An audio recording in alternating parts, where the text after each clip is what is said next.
On our wedding day, I opened the door to the bridal suite.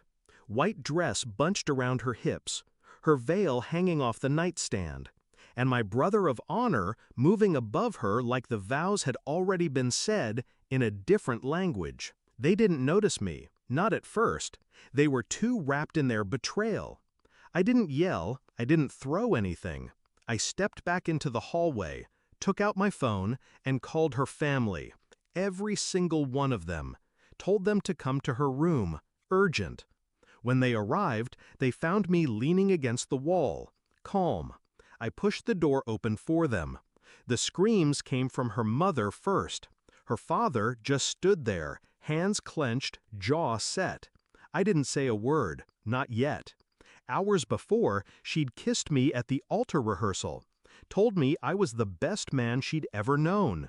Now I wondered how many times she'd said that, right before someone else's hands were on her.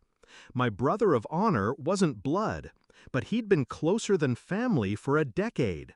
We'd fought side by side in more than one way. I'd pulled him out of his worst nights, paid his rent, trusted him enough to stand next to me when I made the most important promise of my life.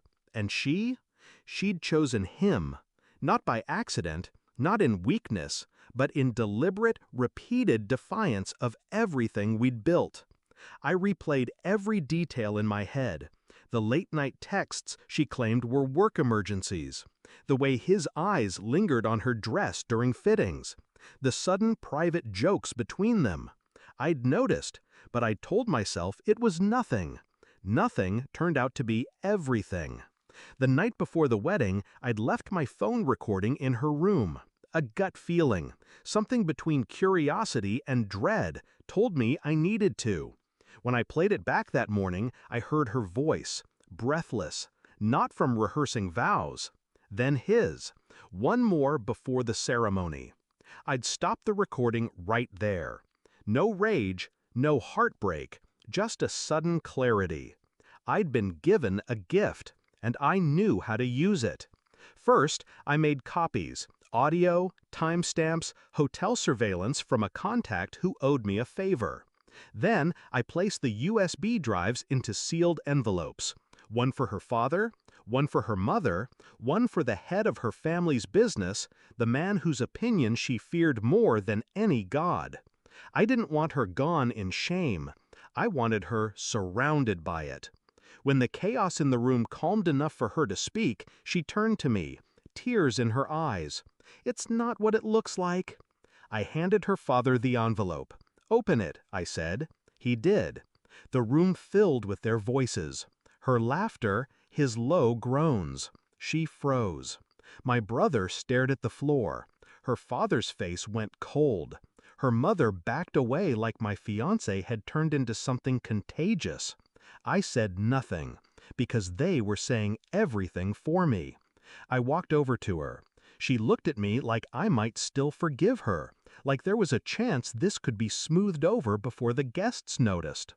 I leaned close enough for only her to hear. "This isn't the end of the wedding," I said. "It's just the change of cast." Confusion flickered across her face, right before her father told her to pack her things and leave. I turned to the stunned crowd at the door. "Please stay. The reception will go on." Then I looked at my brother of honor. "You can go with her, or you can face the rest of the guests and explain why your suit's on the floor." He left without a word. She followed. The wedding continued. Not for love, for control. The toasts were different now. People whispered. Eyes darted toward the empty seat beside me. I didn't care. In the end, I wasn't robbed of a wife. I was spared one. I walked out that night without looking back. The music still played, the wine still poured. Her family would never forget the humiliation. She would never escape it. And I would never need to raise my voice to make it happen.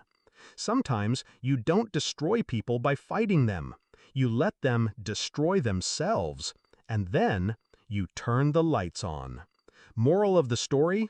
When betrayal comes dressed as love, the most devastating revenge isn't rage, it's exposure.